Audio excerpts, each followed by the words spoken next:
All right. Okay, folks, our last morning speaker, Andrew Beckman. Andrew has been with the Studebaker Museum since 1999. He is the current archivist. Last year he did a fascinating presentation on Studebaker's assault on the Indy 500. This year he's moving west. We're going to talk about Bonneville. Now I will admit the only Studebaker I ever thought was cool was the Avanti, and I'm kind of hoping for your Bonneville presentation. I thought the Avanti was pretty aerodynamic, so possibly we'll see a picture of that. But odds are pretty please good. Welcome Andrew. Andrew, we thank you for coming.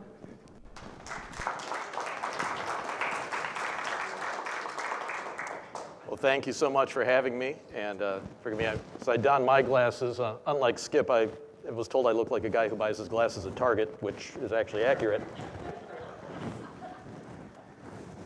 So the June 18th, 1950 edition of a local newspaper proclaimed the following. It was a parade of sleek, mostly foreign-built cars in a pastime which attracts the brave, the quick, and the daring. And money helps. In addition to the fair-sized initial outlay, the cost of race incurred damages dictates that club members know where their next piston is coming from. Now, I imagine you could probably expect to read that probably in a Watkins Glen area newspaper back around this time, or maybe Elkhart Lake, Wisconsin. It may surprise you to find out that this was actually printed in the South Bend Tribune for a massive gathering of sports cars from Sports Car Club of America members that took place in New Carlisle, Indiana. If you haven't heard of New Carlisle, Indiana, well, you're about to for one thing, but also New Carlisle is a little wide spot in the road just west of South Bend and home to the Studebaker Proving Grounds. I was doing an archive search for some topic that I've long since forgotten, going through our photo index. The Studebaker National Museum archives is home to the surviving Studebaker corporate records, and that includes a massive photo collection. We can't quite match Rev's quantity of images, but I can say our collection definitely numbers well into the six figures. And the index simply said sports cars at PG, which it wasn't a PG-rated envelope of pictures, but in fact, PG refers to proving grounds in Studebaker parlance. So I thought, well, I like sports cars, let's see what's going on here. And I was not prepared for the rabbit hole this was going to send me down. Because the first negative I pulled out was this one, threw it on the scanner. I'm like, well, those are definitely sports cars. That is definitely the Studebaker Proving Ground, yet there's not a Studebaker in sight, and I got a whole lot more questions than I got answers. But first, a word on our venue. Studebaker's Proving Ground opened in 1926. It actually will be celebrating its 100th anniversary next year, and is the only Studebaker property still in use in its original configuration. It's actually currently owned by International. They changed their name recently as a test facility, but we'll get to that in a little bit here.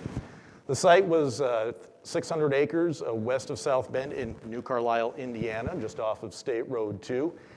And you'll notice clusters of trees on there. The site was specifically selected as apparently there were some tax advantages from the state of Indiana if the property, a business property, had substantial reserves of forestry on it. So they were careful to maintain that those tree stands instead of clear cutting everything for concrete. Now, this facility was desperately needed. As you can see, Studebaker's original automotive proving ground, a board track that's strung along the top of the company's buildings in downtown South Bend. As we see JM Studebaker taking a Studebaker electric out for a spin. Perfectly fine for the Studebaker electrics, but as you can imagine, as the cars got heavier and more powerful, there was probably the potential for some serious accidents. So it was decided a new property was necessary. And indeed, the new property was carved out of the virgin landscape and contained terrains of all kinds. Even before the paving was done, they were out there testing the new Studebakers to determine them worthy for market. Indeed, many standard things you expect to find at a test facility, the 30% grade, so you're going up 3 feet for every 10 feet you're moving forward. To see the Studebaker Larkus testing, great for testing a drivetrain, brakes. Can you get started on a hill? You're going to burn out your clutch. If it fails those tests, it also tests the strength of the rear bumper as you careen back down the hill and into a tree. Tests can be rather destructive in nature, as you can imagine, an automobile test site, and this 1932 Studebaker clip demonstrates that in a fairly comprehensive detail here. Let's see if we can get the video to go here. The signal and the rock. car in the foreground is equipped with safety glass, the other with ordinary glass.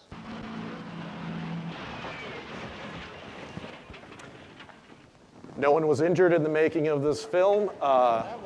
Yes, the safety glass did prove to do its job. It did not shatter into 1,000 shards. 32 Studebaker sedans, however, it turned out were not reusable.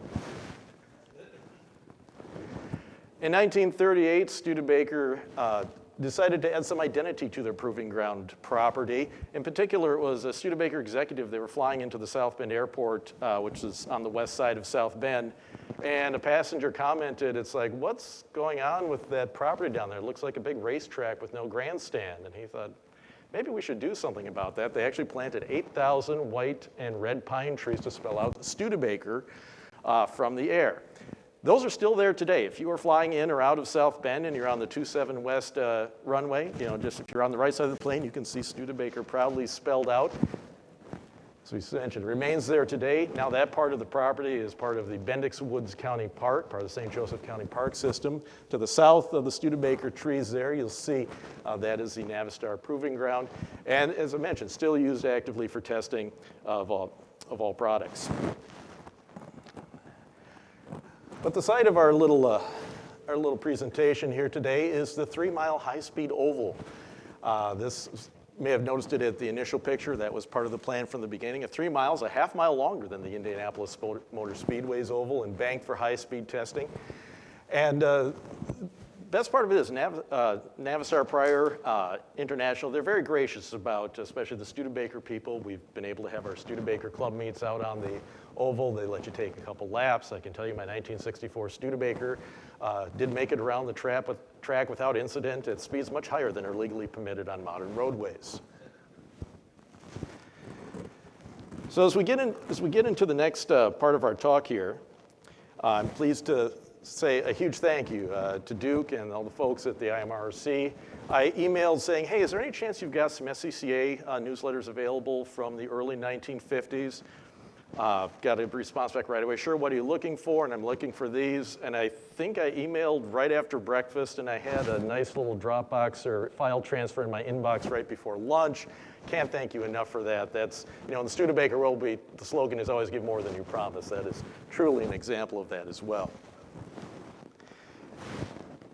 So in that newsletter, which I have a copy right here, it's labeled Chicago Region Studebaker Meet. And it's by, I put my Target glasses back on here, by Corwith Hamill, Secretary Treasurer of the Chicago region. And this particular invite was a gathering of Chicago region and Milwaukee region SCCA members at the Studebaker Proving Ground. Now, it's not like the Studebaker rented this out for weekend use or anything like this. It was a test facility. Employees couldn't just casually go out there, even Studebaker employees, even engineering department employees.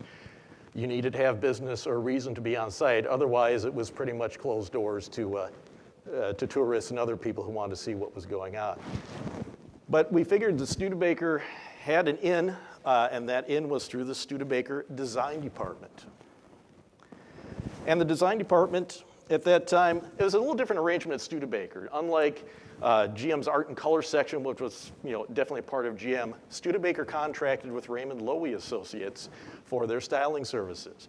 And the Loewy account was one of the largest outside accounts Studebaker had.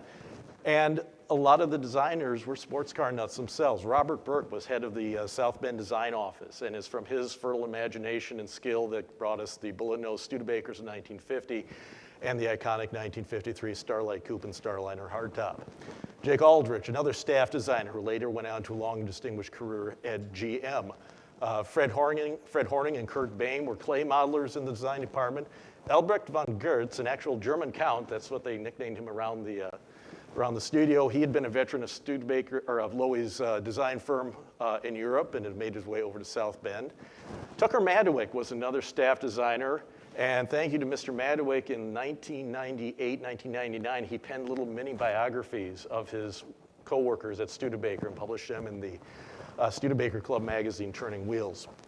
And is there we learn some of the source material for some of our talk here today. And Jim Roberts, leaning up against his MGTC, you may notice crutches under his right arm there. Jim had a bout of polio when he was growing up. That did not deter him from pursuing a career in design, and also his hobby of sports cars. This TC was fitted in the passenger compartment with hand controls.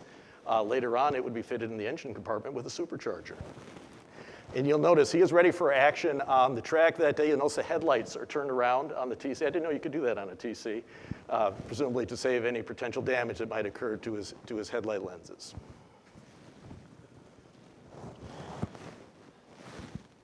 So the affair was described as such in the Chicago region Studebaker meet.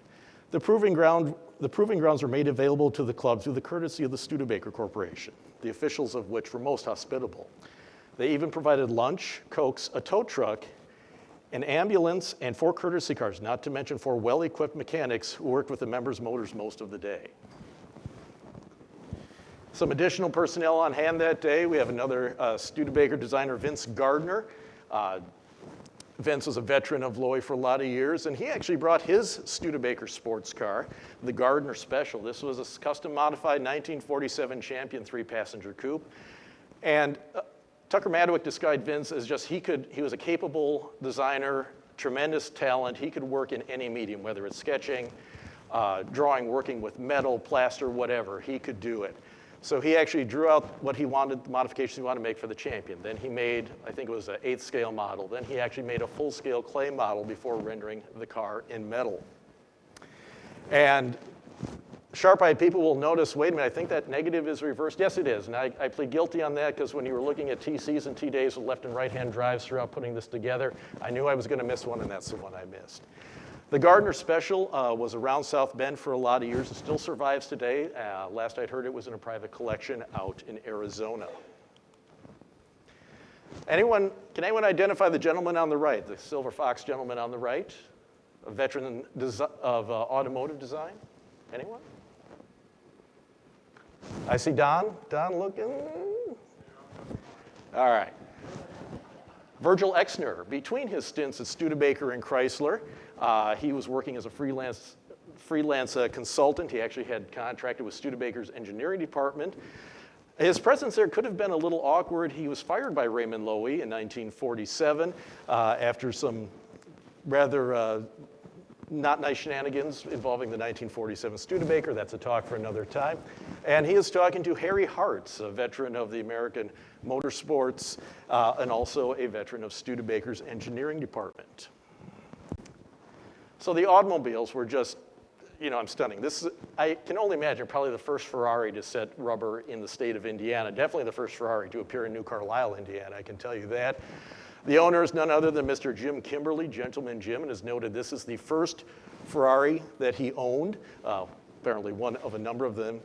Ferrari 166 Mille Miglia. This chassis number on this one is chassis number 10. It had engine number 8, and indeed, one of the very early Ferraris. And in the car with him is 3-time Indianapolis 500 winner Maury Rose, and on Jim's lap is Maury Rose Jr. I would love to be able to talk to the son and say, do you remember anything about that to this current day? And then things got even more curious. I'm going through and it's like, well, wait a minute, that's definitely a Ford. That is definitely not a Ford engine in this car. And come to learn that, yes, this was apparently a number of people had married the Ford and Duesenberg brands through various hybrids as we see here. This particular example, this is the Ford Duesenberger, as it was sometimes called the Fusenberg, also commonly called Geronimo or the Geronimo Vapor Maker. So shoehorning the Duesenberg engine into the Ford chassis required a bit of massaging. The wheelbase was extended to 122 inches. The body itself was shortened commensurately. And the car ended up being a little heavier than they thought. It tipped the scales at over 3,000 pounds. But the car is incredibly fast. It would later receive some Granatelli sponsorship on the drag race circuit, and it was clocked at 101 miles an hour going around the Studebaker circuit that day. And on this particular case here, I love crowdsourcing with the SAHers and a lot of people in this room.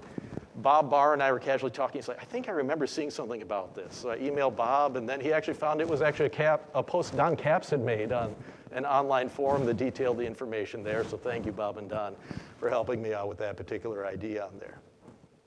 And that car still survives, and I'm blanking on where it is right now, but feel free to chime in afterwards, guys. Where's that?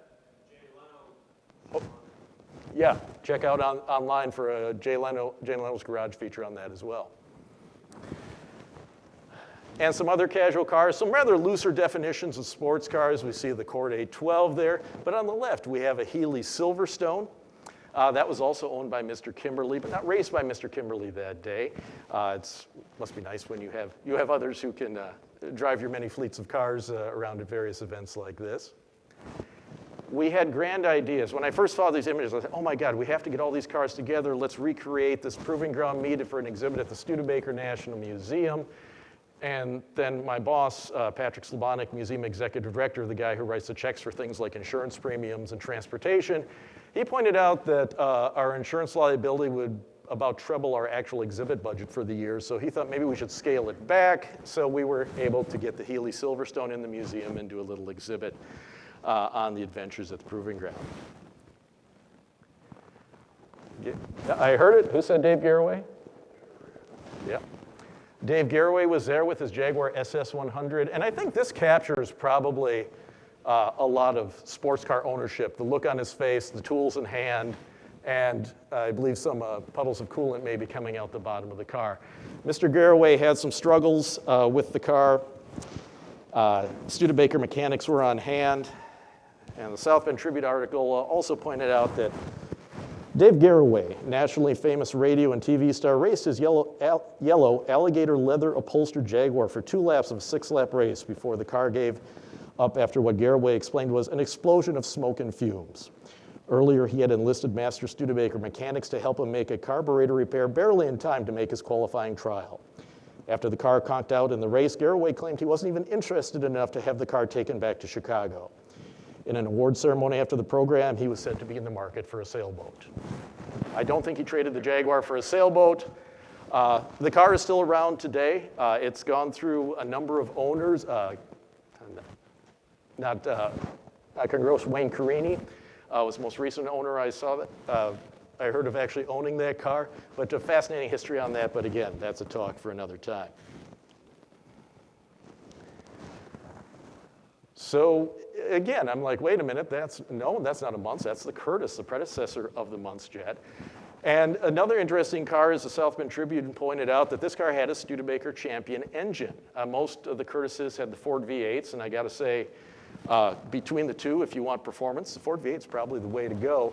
But this actually, I believe this to be the prototype Curtis that used some Studebaker Champion components. Kind of the giveaway, if you look at the hubcaps and the wheels, those are definitely Studebaker Champion wheels. They started with, sources differ on this, but Studebaker framework and suspension assemblies, and later they went to more unconventional and Ford-based components, but delighted to have a Curtis on hand for the event. I always think of the Sesame Street song, one of these things is not like the other. When I see this picture here, it just looks a little incongruous to see the Studebaker bullet nose leading the parade of cars there. And so the format was this, and to be clear, this was not an actual SCCA race like you would have here at the Glen or at Elkhart Lake. This was considered like a rally or one of their tour events, a more social event with racing rather than racing with a social component. So the racing was all done on the 3-mile oval. And this is the irony, you have all these sports cars built for handling going around corners, and they were going around and turning left a lot the entire day. You did your first timing lap, your qualifying lap, if you will, a hot lap, and then you got divided up, and it kind of broke down to 1.5 liters and up and 1.5 liters and down. And then they went on to the 6-lap feature race, so the 3-mile oval, 18 miles. Now, would you care to guess which of the cars we've seen here might have actually come in the lead of the Big Iron? Maybe Jim Kimberly's Ferrari, which they said far outpaced the competition. I believe that checked in at 107 miles an hour. Next up was a pair of Jaguar XK120s. One of them was just at 102 miles an hour. A third one at just over 98 miles an hour. Yeah, the second one, Marshall Lewis, who actually took care of Jim Kimberly's cars. He was in the XK120. And Stephen Briggs, I don't know if that name rings any bells. These were from the early days of SCCA. His XK120 took third in 98 miles an hour.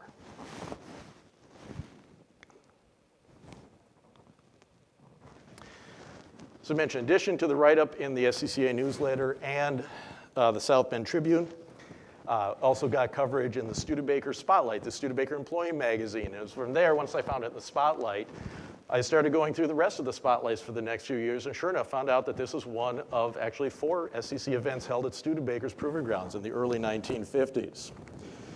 Now, another little tidbit here, there was some racing shenanigans. You know, as they say, if you're not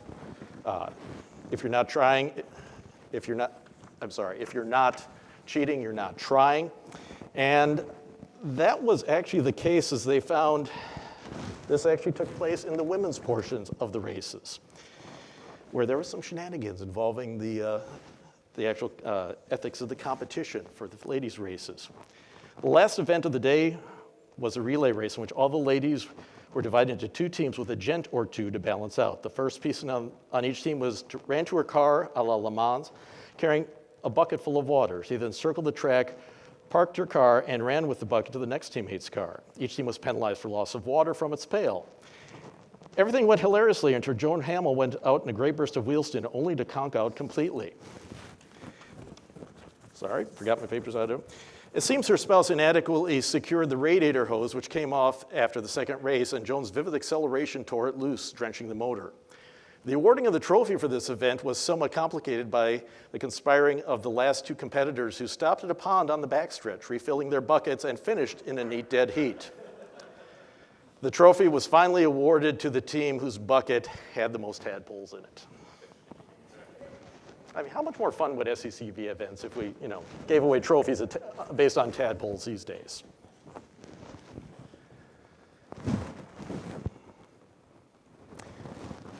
In 1951, invitations were extended to the Indianapolis and Detroit regions, and Studebaker, once again, was more than happy to host. Attendance increased dramatically. They went from 30 cars and about 100 people in 1950 to 60 cars and about 300 to 500 people for 1951. So that's a lot of hot dogs and Cokes, but Studebaker was selling lots of cars, and they were more than happy to go along. And this picture, again, this is when I found the next envelope. I took out this, and I'm like, well, it's not often that you think a Jowett Jupiter is going to be the most common car in the picture here that's staring at us. But I just love, this is just a slice of, early sports car race. You see parts and tools on the ground, straight tires, guys are getting rid of their cars out there. But we see the Jowett, a Fordalac over here, a Simca, I believe Simca 2000 right there. But I was like, what the heck is that?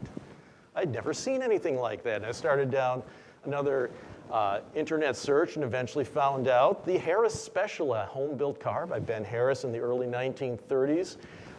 Very unique coachwork. The engine fashioned after a pair of Austin 4-cylinder engines made it to a common crankcase to make a V8 engine. And it was an ancient internet message board, and eventually it got me to John Yusenko. And if you want to learn more about the Harris Special, check out last year's YouTube feed of this event. A wonderful presentation on this car and an absolutely fascinating story in its own right, and the Harris Special. And if you want to see more of these pictures, Studebaker National Museum has a site on Photo Shelter, our online photo library. We have a lot of the images you see up there as well. Now, also in 1951, this event attracted the highest levels of Studebaker management. This is Harold Vance, the president and chairman of the board of Studebaker, out with his son Billy, checking out the latest of what Porsche has to offer. And I was trying to contextualize this in context of other manufacturers. Had this been a Chrysler or Ford, would even that have word have gotten up to Henry Ford or Mr. Keller that this event was going on? Would he take time out of his Saturday to head on out with his son and check it out? Maybe he would have, but the Studebaker plant in South Bend's pretty compact. This was just, we'll head out there before running our afternoon errands. And I love to, they even there was no casual Fridays or Saturdays for that matter at Studebaker's. Mr. Vance is impeccably dressed with his hat and bow tie. 1952 brought a rainy day to the Studebaker Proving Grounds as things got off to a soggy start, but as you see here, no shortage of automobiles. Czechoslovakian Tatra showed up. If anyone's wondering what you should use as a tow vehicle to get your race cars to the circuit, definitely a mid-50s Jaguar Mark 7. And what was in the trailer? Well, we have a couple candidates here. A Cooper Mark IV showed up, And that was another one. I was like, what? And then we were able to blow up the photograph just enough to see the Cooper logo on the front and find out that was indeed the case. And again, I'm willing to bet the first Cooper to appear in New Carlisle, Indiana. And just to be clear, if I went and listed all the MGs and T-Series and Jaguar 120s in here, we'd be here till 5 o'clock tomorrow. But just to assure you can see, there's plenty of them there. And this was, again, from the crowdsourcing. This car stumped me. The South Bend Tribune labeled it as a Maserati. I knew that wasn't right because is it some Maserati knockoff that they tried to get around the name? And I looked, and then we were chatting and said, oh, go ask Bill Green about that. And I literally held the phone and Bill's like, oh, that's an Oscar. So thank you, Bill, for the help with the ID on there. We see pulling some lap time, too. Should also note 1952 was Studebaker's centennial. You've got one of the Studebaker pace cars from the 1952 Indianapolis 500 sitting behind them there. And just a wonderful event throughout the day. Things tapered off a little bit for 1953. Even though we had a beautiful day, attendance was down. They still had a whole host of daily activities in addition to the races. Here, they were doing see who could do the quickest Le Mans start with their MGs. And also a celebrity on hand. Again, we'll put that out there. Can anyone identify this famous motorsports figure? That would be 1950 Indianapolis 500 winner Johnny Parsons checking out a Jaguar coupe. I love that someone thought to get some in-car photographs. They had a little slalom set up as part of the day's activities. And also no shortage of exotic cars. There are actually two Alfa Romeos that were owned by Studebaker Design Department employees. This one is a 1932 Alfa, I think 2600. This was owned by Jim Roberts. He had moved up from the MGTC we saw earlier on. And this is captioned as they were doing a brake test. And I don't know what kind of brake test they were trying to do, but that's what the caption told us.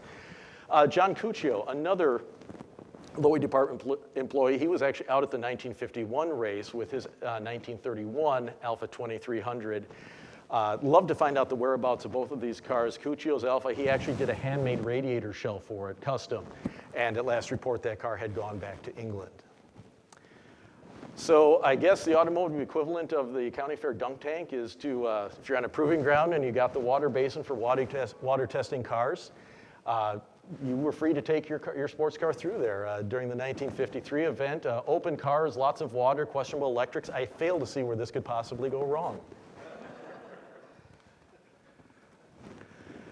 We see another big write-up in the Studebaker Employee magazine. And someone had commented, what's with the white walls on some of the MGs? And there was found an online discussion about that. And it's like, well, that's not exactly in keeping with the image. Someone pointed out, apparently some people were hip to the fact that some white wall tires actually had softer compounds and maybe slightly larger footprints than the equivalent black walls. So that might explain why we saw some white walls and decorating up some very nice sports cars. What's that? Oh, all right. We'll call that confirmed then.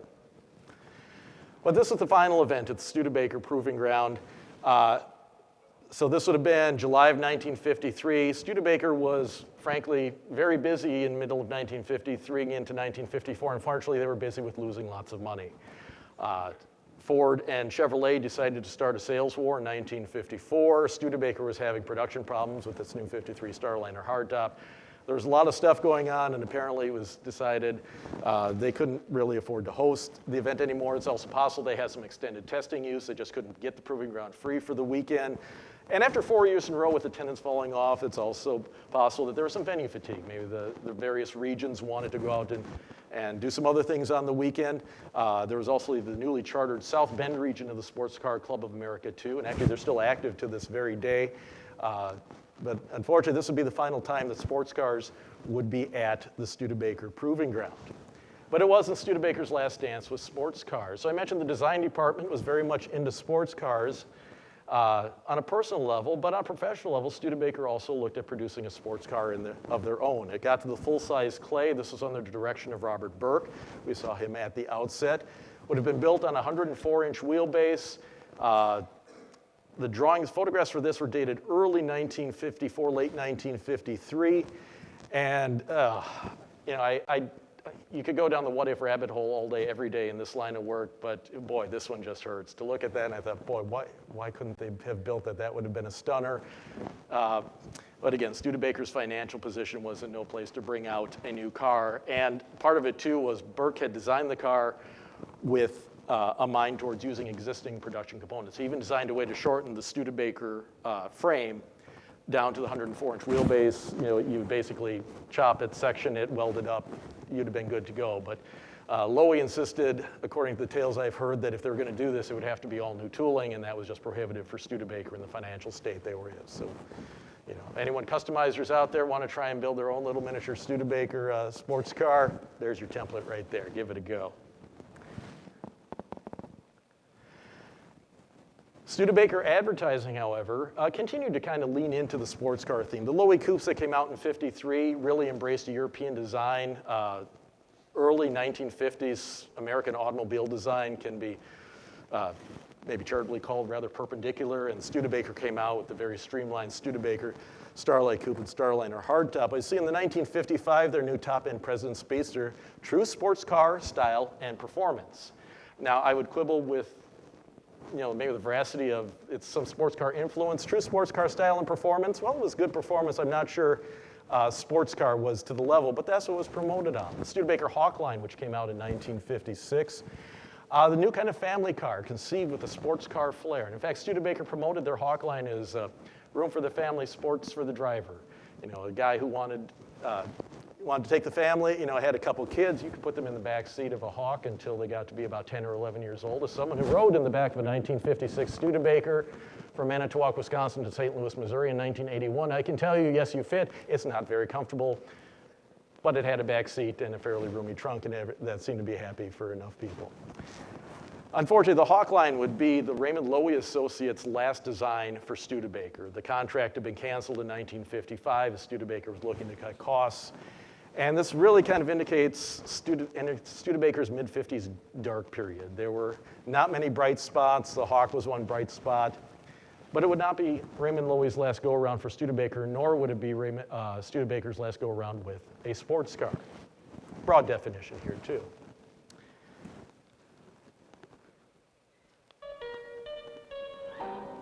This is the Great Salt Flats at Bonneville, Utah. A landscape weird as the mountains of the moon. An eerie valley where men and machines pursue the elusive goal of world speed records. Humming over this 12 miles of salt speedway, a daring driver sits in the bucket seat of a Bonneville record breaker.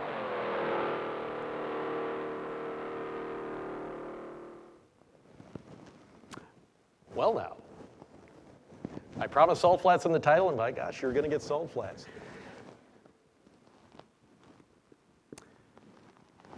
In 1961, Studebaker was on the ropes. They'd lost money for every year since 1953 except one. That was 1959. It looked like the end was near unless drastic changes happened. A new president came on board at Studebaker, a 43-year-old former Marine named Sherwood Egbert. And Studebaker's management, there's only been two shall we say, Studebaker people that headed up the company, and coincidentally, they were really the most dynamic leaders. Albert Erskine, who took the company from a family-owned transportation business into a modern, automobile manufacturing corporation, and Sherwood Egbert. As I mentioned, he was a former Marine. They had plucked him from McCulloch company, the supercharger and chainsaw people, to come and head up the firm. And he was like nothing Studebaker had ever seen. He looked around and says, well, your image is in the toilet. You know, your advertising stinks. There is a lot, morale is low, we got to do something. So one of his first phone calls was to Raymond Lowy, and he says, I want you to design a new sports car for us. Now, Lowy, as I mentioned, last worked for Studebaker in 1955. And the thing was, this was February of 1961. He says, I want the car to debut at the Indianapolis 500 in May of 1962. So 14 months. That's a near impossible timeline. But Egbert didn't really know how these timelines work. And furthermore, he didn't really care. So that was his mission, was to get a new sports car for Studebaker. He assembled his design team, John Epstein. There's Lowy in the middle there. Bob Andrews with the pipe, and Tom Kellogg, fresh out of Art Center College Design, with one of the preliminary Avanti clay models. I do not have the names of the two dogs in the picture, but I understand they were a tremendous asset to the operation here. And just 6 weeks later, a full A-scale clay model came into the South Bend studios as Studebaker's design team took an A-scale clay and turned it into a full-size automobile. Part of Studebaker's acquisitions to diversify the company in the early 1960s brought them Paxton Products Division. This also brought them Andy Granatelli. We see this picture is taken at the Indianapolis Motor Speedway at the Avanti press preview in 1962. And Egbert didn't just want the car, to look nice. This was supposed to be a performance automobile. And having Andy Granatelli in your back pocket as division president when you want to get more power out of your cars, that's a good place to start. Unfortunately, what Studebaker had to work with was their aging V8 engine. This was interviewed in 1951 in the Studebaker Commander. 120 horsepower from 232 cubic inches, and packed pretty good punch for the day, but by the early 1960s, this wasn't really going to cut it anymore. The engine really hadn't changed very dramatically from 1951 until Granatelli and the engineers began updating it for the Avanti. The Studebaker engine, the engineering philosophy could be dubbed, there's really no substitute for cast iron. If a little bit is good, more cast iron is better, but there is a reason for that. Studebaker's V8 came out at a time when the industry was looking at super high compression ratios, high combustion chamber pressures as a way to get more power. And as such, the Studebaker engine was designed to handle tremendous loads. You have no fewer than 6 head bolts around the cylinders of the Studebaker V8 engine. Gussets carry all the head bolt torque down to the pan rail. Nothing is carried into the cylinder walls. You've got a forged steel crank and forged steel connecting rods in every Studebaker V8 engine ever built, a gear-driven camshaft, easy for me to say, and also shaft-mounted rocker arms. So a very robust engine, but not really a performance engine. That was all going to change under Andy Granatelli. He went about massaging the entire Studebaker V8 for more power. He used aluminum pistons, a big 4-barrel carburetor, hotter camshaft. We changed the oiling because they discovered that when you got above 4,500 RPMs, all the oil stayed up in the rocker arms and the rocker valley, and none was left to pump to important areas like, let's say, bearings. Revised the oiling system. Paxton Products, they produced Paxton superchargers. We mentioned this was an engine designed to handle tremendous combustion chamber pressures, which makes it ideal for supercharging. They added the production supercharger to the Avanti R2 engine, and it worked. The R1, good for 240 horsepower out of the box, has a 15 horsepower bump over the standard Studebaker 4-barrel engine. The Avanti's R2 engine, the supercharged model, that was good for the magic 1 horsepower per cubic inch, 289 horsepower from 289 cubic inches.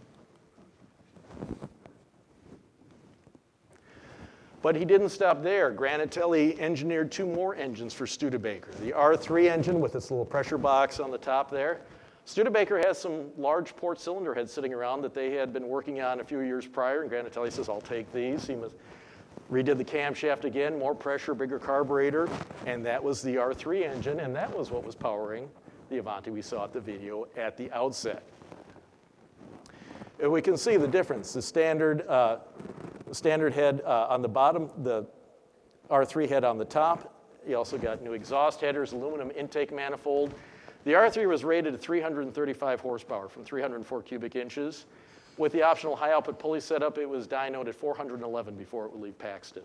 And these were the engines they sent out to the Salt Flats. Now, they also tried to make the aging Avanti chassis. This was basically a Studebaker Lark chassis with the ends cut off. To accommodate the bodywork, they added radius rods, rear sway bars, stiffer springs up front, and other things to really get a non-sports car chassis to handle as best it could. I'm sure many of you have heard the quote accredited to Ettore Bugatti, I build my cars to go and not to stop. Well, Studebaker very much wanted their cars to go and stop, and they commissioned a new braking system. Now, some of you Jaguar owners are probably saying, wait a minute, that looks a lot like the brakes on my Series 1 E-Type.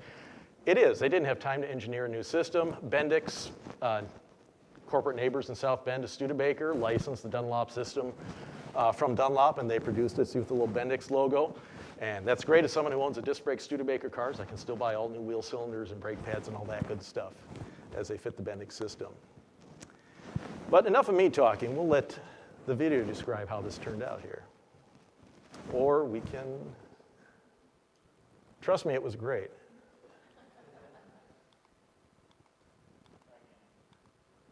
Oh, I'm trying.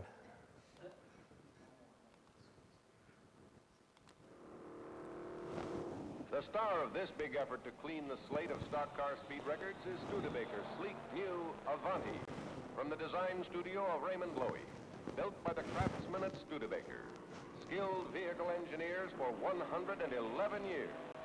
These record assaults are the final tests of the car's safety features. They are far more rigorous than anything possible at factory proving grounds. Here at Bonneville, you never run out of road. In brief bursts at full throttle, this production car will hurtle down the salt at more than 172 miles an hour. These speeds subject engine, driveline, and chassis parts to forces far beyond their normal design function. 3 cars were hauled across 2 states for these tests. One's a practice car, one is in reserve, and the third is the finely tuned but factory stock machine. Tons of tires, tools, and equipment reflect the extreme care and planning which go into this effort.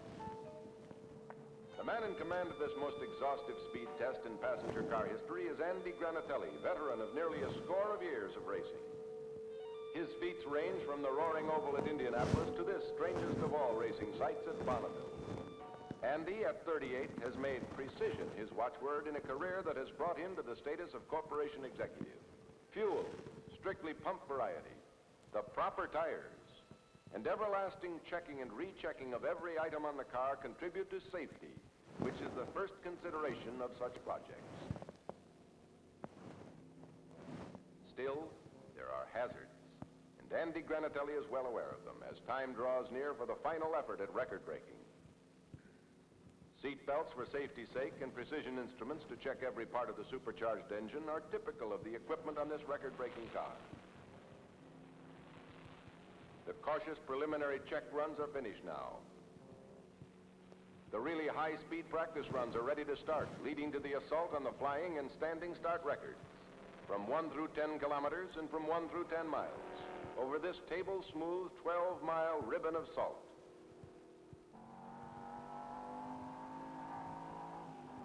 Other men are busy with preparations of an official nature on this fateful day. The crack timing crew of the U.S. Auto Club are making last checks on their electronic timers as Andy signals he's ready to start writing new pages in the record books. There's the green flag. That's green for go, and the muted scream of the little 299 cubic inch engine bounces back from the sheer rock walls of the surrounding mountains.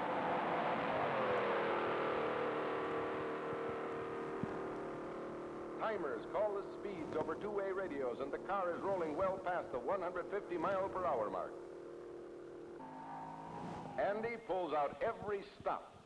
This car, smaller than record holders it will outrun, is clicking through the timing traps at sensational speeds, which are checked and rechecked by this crew, which has backstopped Granatelli over every foot he drives out on that blazing white salt speedway. The records tumble one by one as Andy pours on the coal.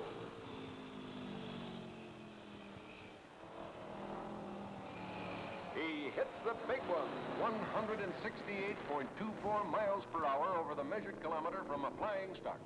This... So as you can imagine, Studebaker was pretty happy with their part spin scrounging and minimal investment to record 29 USAC speed records in just 12 hours in August of 1962. Tremendous publication, the Studebaker News, the dealer magazine, and dealers could even get these wonderful banners to hang in their showroom to show that, you know, this Avanti was a 29 record holder, and you should definitely buy one, but do not try and match these records on public roads.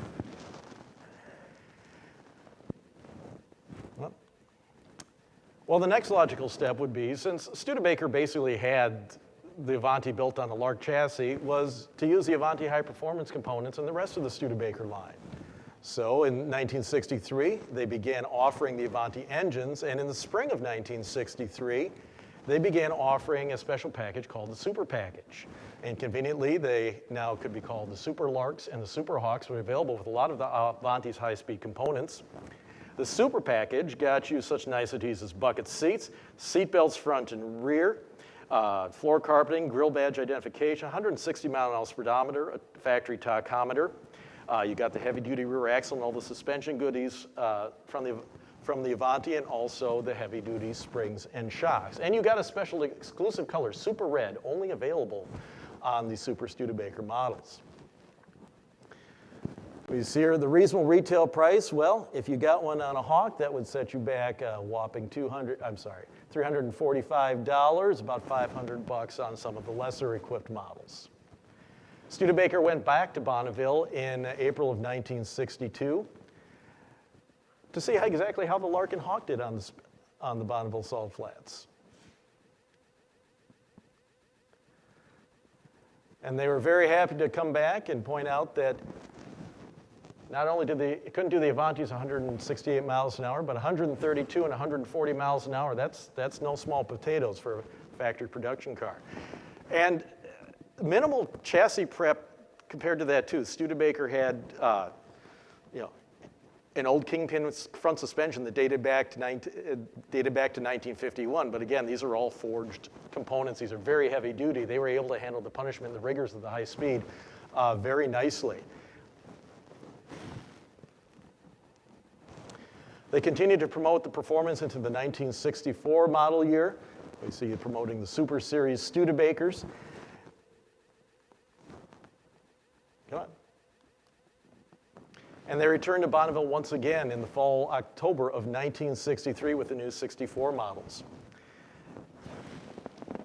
And this was really a full assault. Now, in addition to the V8 powered models and the Avanti engine models, they even took out the little 6-cylinder powered Studebaker Commander. They found some old records that stood since 1939. I think they were set by a Hudson or something like that, but they thought, hey, we can conquer those as well. So a few days, got Allstate Tires as a sponsor too. Studebaker was out conquering this track once again. So we mentioned the Daytona convertible there. That was actually an R4 powered model that had twin 4-barrel carburetors on it. It was basically a way to get the R2's power with air conditioning. There was not enough room in an engine compartment to get the air conditioning compressor. They only made a handful, but one of those was put together by Car Life editor Gene Booth, who did a special feature on Studebaker where he followed an entire Studebaker through the factory, put together everything, did the stampings, weldings, as much as he could that the union would let him as part of a magazine feature. An irony on that, or actually a disappointment, we'll get to that in a minute here. For more publicity and also to add to the driver arsenal, Studebaker Granatelli's listed a couple of new drivers, Paula Murphy, Barbara Nyland. I think in some publications they were dubbed the Flying Housewives, But Paula Murphy, a very accomplished driver in her own right. There's a fantastic documentary that is out there. Women in Motorsports North America, in conjunction with Fox Sport 1, produced that a couple years ago. Barbara Nyland, too. They were both strapping in behind the wheel. And I got to say, this was not just fun. They were out there in their helmets turning laps out there. And I got to say, with all due respect to Andy Granatelli, too, as you're trying to get top speed, I mean, Paula Murphy was tiny. She probably weighed a good 150 pounds less than Andy Granatelli, not an insignificant amount when you're trying to get every horsepower and every amount of speed you can.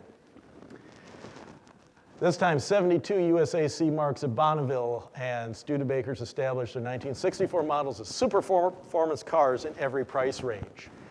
And again, more advertising built off of that. And Studebaker had one more trick up their sleeve. They were trying to break the 200-mile-an-hour barrier in a Studebaker Avanti. So with that, they had the 200, and my Italian is limited, but I can tell you that that means 200. And with that, it was powered by the R5 Experimental, a twin supercharged Studebaker V8 with Hilborn fuel injection. The car had a belly pan for maximum aerodynamics and huge tires in the rear. Unfortunately, they came just short. 196 miles an hour was their, I think 96.2 miles an hour was the best they could do. They just couldn't get the power, all 585 horsepower, down on the track well enough. And unfortunately, the 200-mile-an-hour goal would remain unsatisfied. But still, great photo op. They actually had the chute on the back, and they made sure to get the photo of against that. I love that. I love that photograph right there. Now, This didn't save Studebaker. Here's the sad part of our tale, and I hate to do this to you every time we talk about Studebaker. With IndyCars last year, I talked about the racing program, then they entered receivership and they canceled the racing program. The Bonneville program, that was in October of 1963. Just under 2 months later, they shut down the entire South Bend factory. They discontinued the Avanti and the Gran Turismo Hawk, transferred production to Canada, and a couple more years, Studebaker would be gone altogether, departing the automotive industry in March of 1966. The high performance program didn't really help sell that many more Studebakers, although it is a reasonable part of the production. They calculated that about 5% of Studebaker's total production was the high performance models across the bread and butter lines.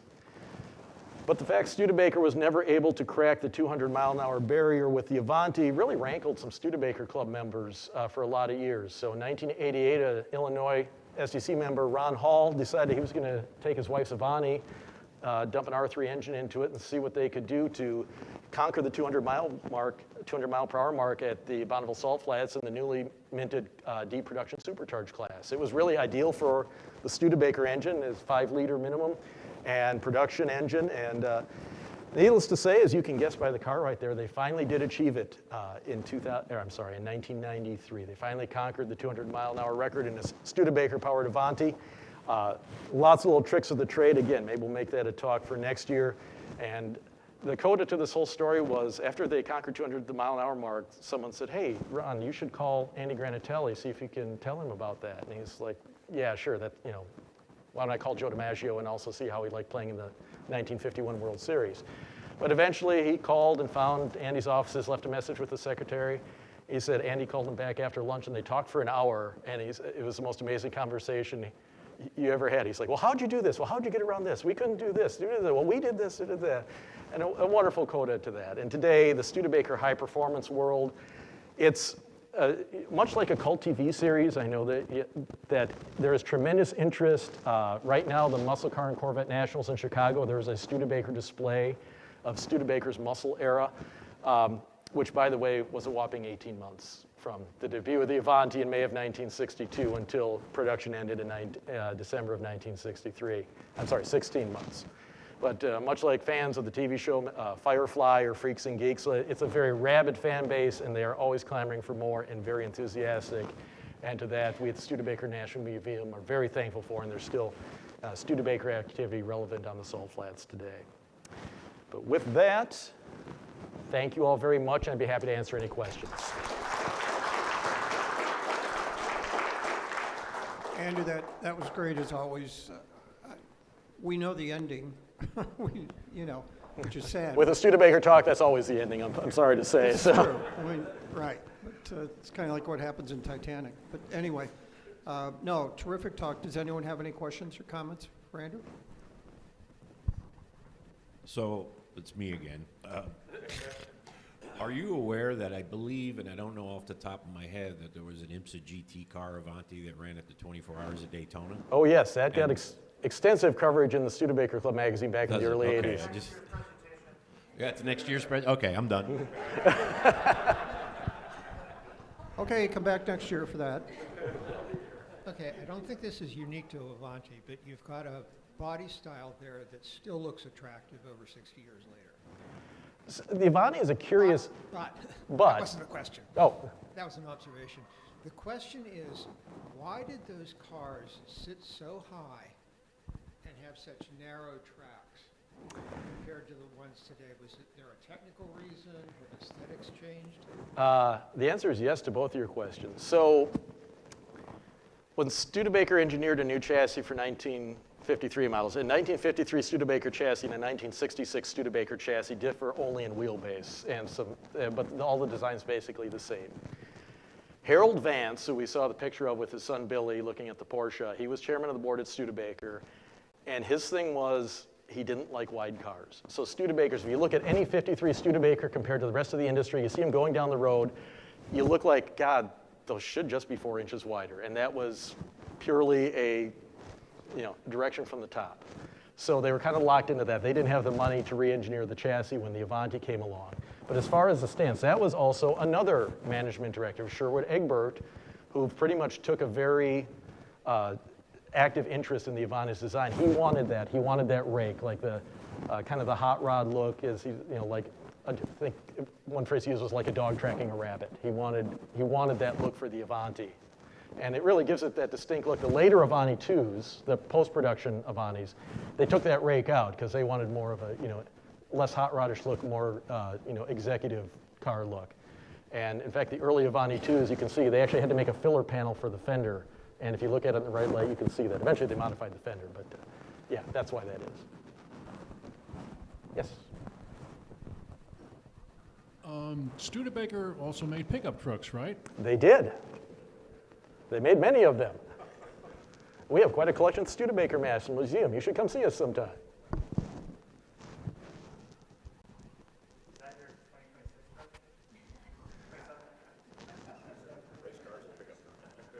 Do you have the pre-war Indianapolis Studebaker?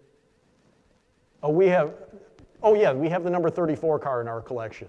Now, there was one that, I can't remember the president of the SCCA, but he had it, and he broke a record on the Pennsylvania Turnpike, and it was unofficial. There was a 100-mile stretch when the Pennsylvania Turnpike first opened up, and I don't know whether they'd imposed speed limits then or not, but he holds the record in that car. And I forget the president's name. Bill Milliken also went out the next weekend in his Bugatti and didn't break the record. I think Bill Milliken was 103 miles an hour for the 100 miles, and the Studebaker was 108. The next year, my father in his 48 Packard convertible with 4 people in it on his way to Bridgehampton averaged 98 miles an hour. So No, Charlie Lytle was, and Charlie was quite heavy, so.